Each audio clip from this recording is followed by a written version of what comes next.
So today's question is, hey, Brandi and Colin, my partner says my Monstera is taking up too much of our living room. Been there. I don't blame them. It's quite large and it sort of started to go off into one direction. Hey, that's like my amaryllis, you remember?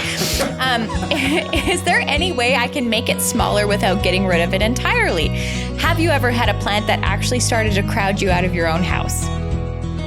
The Helpful Gardeners, the podcast that digs into the buzziest plant trends and news you need to know, regardless of your growing zone. Colin is a skilled horticulturist with decades of growing experience across Canada. Brandi is the greenest of green thumbs with a love of asking questions. Welcome to our Garden Nook. Welcome back to the Helpful Gardeners podcast. This week we're looking a little different. Yeah. We thought we would take you onto a bigger stage because we have a great listener question today about Monstera and about houseplants in general that I found very interesting. And so we thought better to show you. So if you're not watching the podcast today, go over to YouTube or Spotify, and then you can kind of see exactly what we're doing because it's going to be a lot of show and tell, I think, with this one. I mean, we could have got maybe a bigger one, I guess. I know this one was it's funny. Like here at Golden Acre, we have little ones, but the big ones are really cool. And this one was kind of already set up with already a few things on it to let us show good examples. So. Yeah, exactly. So let me just read the question here.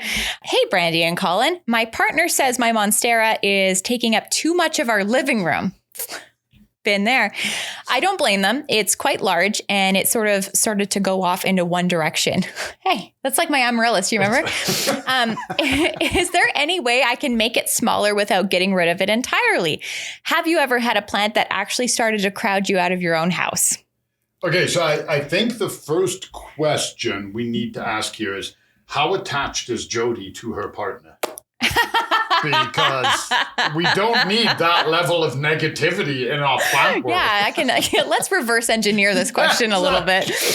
No, I it's funny. I've never been successful enough to have a plant crowd us in our own house. I think, first of all, great work, because that means your plant loves it where it is. And I've seen some plants, like I saw this one fiddle leaf fig in someone's house on the internet, and it was like huge, took up an entire corner. And I was like, go, like, that's amazing, But I guess it makes living kind of hard. Well, and it does. You have to, like, I'll always remember when you and Brad came over for supper one time, and Brad hit my ficus, and you were like, Brad, be careful of the tree. And he's like, in my defense, I'm not used to 8-foot trees in somebody's house. True enough, eh? So I totally get it. There's kind of that two-edged sword where your plant is doing so good, you're like, oh yeah, how much more can I push it? Exactly. But then there's also the flip side where you're like, I don't know how to control this. And I'm worried that, like, my plant is doing amazing. What if I make a wrong cut and I kill it? Yeah. What if I do something and half of it dies, or the whole thing dies, or I stress it, or I shock it? All that work down the drain. I totally understand both perspectives. Like, there's something really fun about having a plant and just be like my pothos wall. Yes. Okay. Yeah. And just being like, how much more can I go? Like, just go, go, go. But then there are times where you're like, I can't see half my TV screen. Yeah, exactly. So there needs to be sort of like a middle ground. Yeah. But then it's exactly what you said. You almost get nervous because you don't know what to do. And I think we've got a really good example of a Monstera that has sort of everything that we're talking about today. So what should we start with? So, I mean, start by looking at, first of all, I like what you said. Great job, overall health. And I'm gonna put a disclaimer in here, is that it's quite hard to advise on plants when we don't know exactly what it is we're looking at. Right. Yeah, good point. For example, I talked to Lucas last week. So I'm having a problem with one of my Christmas cactus. We were troubleshooting backwards and forwards, and Lucas is like, you know what? Bring me in some pictures. Good point. Yeah. And that's where Lucas even went. And that's myself and Lucas, who've talked plants for hours. And we were still like, let's go to pictures, because you can get more. So what we're gonna assume is that your Monstera has done something like this. Probably when you got it, it was nice and kind of central, as a lot of them are, coming straight up, kind of, ignore this piece that I'm on and look at the piece in front of you there. And then suddenly it starts coming out like this, and it starts pushing up against the wall, and it's coming back on itself. So good news is you absolutely can prune it. Really good news is that if you prune it correctly, you can get that to propagate and get 2 monsteras. Oh. Yeah. I never thought about that, like splitting it. There's absolute ways to go. So you may or may not have. So I have a Monstera at home. It's pretty big, not invasive at all yet, and it hasn't put out any of these air roots. So I know the camera angle is a little weird, so I'm going to lift this up. Hopefully you guys can see it. So in the wild, Monsteras are what we call epiphytes, like orchids. So they have air roots. These air roots are designed to offer stability, pull in moisture. So when it's humid, because they grow in Brazil, in rainforests. Yeah. So they pull moisture in through the air, nutrients that are in the air. But in our homes, when you have these roots, and I know it's hard to see on the camera, but I'm doing this just with roots, they actually help take weight off the stem. So this big branch that you can see here coming out to me. So let's say this is the one that we're going to cut off, because this is, I would say, out of this plant, this is one that's becoming invasive. But these roots, they don't just act for what I've said. They also act as stability. So if you gently push on these roots, you can see the amount of weight that is taking off. Yeah. So as these come down and they hit the ground, they're actually supporting the stem, stopping it breaking. It is cool, but it also makes sure that the stem doesn't break, so it's not naturally pruning itself. Right. So when you're cutting it, it's actually relatively easy. Now, we're not going to cut this. I wish we could, but we can't, because unfortunately, this is a plant that we retail, so we can't be cutting huge chunks of it. They'll never let us do the podcast at that point. Exactly. I cut this right here. This stem here is just going to die, and this is just going to die. This won't propagate. This won't do anything. This might, because there is a leaf coming out here now, this might put out a leaf. But what you want to do, and I don't know if we can see this, I'm coming around to this side. Do you see this nub here, Brandi? Yeah. So somebody's already cut this. Oh. Okay. And what they did is, I guarantee this was coming out like this. Somebody trimmed this back probably before it shipped, because this is well calloused over, but they cut it back here, and look at the new leaf coming up in the middle. Okay. So just because you cut it, assuming that you cut it in the right place, then it's not like it's lost. Exactly. So you cut this back. So this big stem here, I think we can see it. I'm looking at the camera and it looks like it's wiggling. If this was mine and I had that problem, it's getting invasive, I need to take it back, I would cut back to this leaf here. Okay. If I really wanted to trim it back, I would cut back to here. This one's already being cut. Right.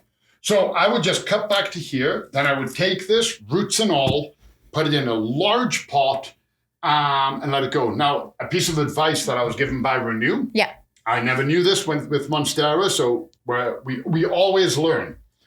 When you cut it, don't stick it in water right away. Okay. These roots are air roots. They're not in water. They're dry. They've even got a scale on them. Like you can see. Oh my gosh.